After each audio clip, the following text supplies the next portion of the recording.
Hi, welcome to a special edition of Education Matters, conversations on school security. With me is Kathleen Taylor. Kathleen's the superintendent of the Ocean City School District in Cape May County. Welcome, Kathleen. Thank you very much, Ray. Glad to be here. We're going to talk in this episode about the social emotional aspect of education. A lot of times we talk about the security of a school district, we talk about the guards, we talk about bulletproof windows, but really it starts with the students. It does. And I know many of the shooters have had issues. Yes. And I know in your district you've had some issues that you've had to deal with, and so you're very in tune with the climate of your school district. What are some things you see as a superintendent that districts can work on? I think the very critically important is the social and emotional well-being of a student, and attending to how they view themselves, how they view themselves in the classroom, how they view themselves in the school and in the community. And I think understanding the students and their sense of self and how they view themselves in this bigger world will help us connect with students. And by connecting with students and helping them feel a level of comfort, then they'll have that level of comfort coming into a classroom. And by being comfortable and by connecting with that teacher, they're going to learn. And that's really at the core of our mission, is making sure students learn.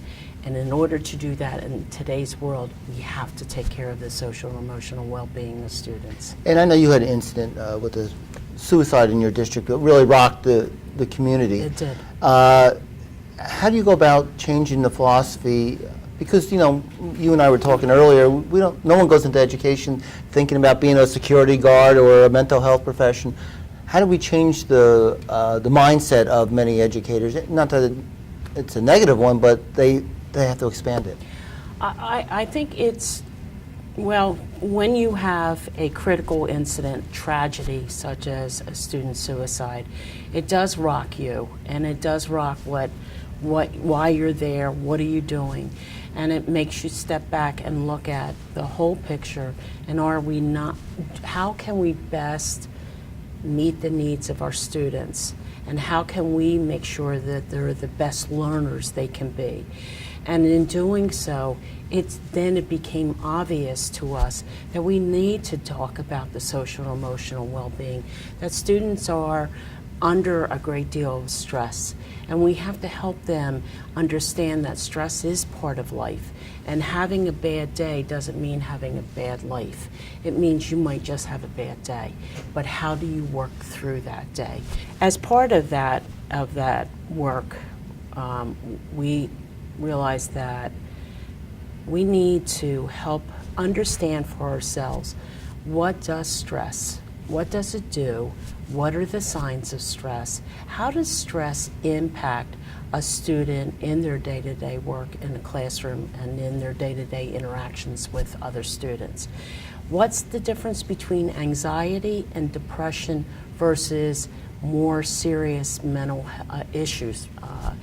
We also thought too, well, mental health, when we think of that, we shouldn't just think of illness. We should think of how do we make sure our students are healthy in mind, body, and in a way, heart too.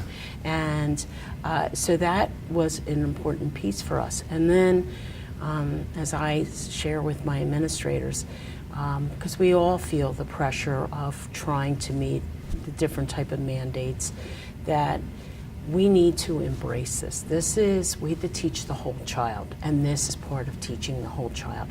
And instead of saying, well, this is somebody else's responsibility, we need to take that responsibility on. We need to embrace it, because we're with the students 8 hours, 10 hours, sometimes even longer a day. And so we have the ability and the capacity to make that influence. And I'm not talking about more resources or more of that.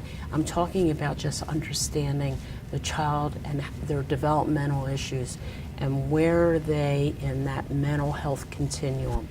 And kids are all different places at all different times, and how we can work with our staff about understanding that and help our parents understand that it might not just be a phase that the child's going through.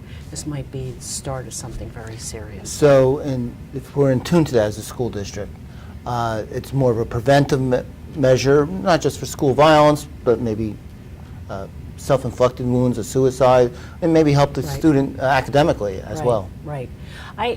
As I shared, after Sandy Hook, there was an article in a local newspaper about, it was from the lead investigator that said that school shootings, unfortunately and sadly, will continue until we begin to address the mental health status of students at a K-12 level as well as a college level, and that schools need to embrace that as part of their work, that we must do a better job there, because those students who are not being attended to become the Sandy Hook, become the University of Virginia, become the Parkland. So it has, for different reasons, it has really resonated with us, and we worked with school boards to do our action plan as a result of the second suicide, and we've had 3 goals, and we've been working on our action plan since and enacting that for the past 3 years now, and it has really made a difference in our school.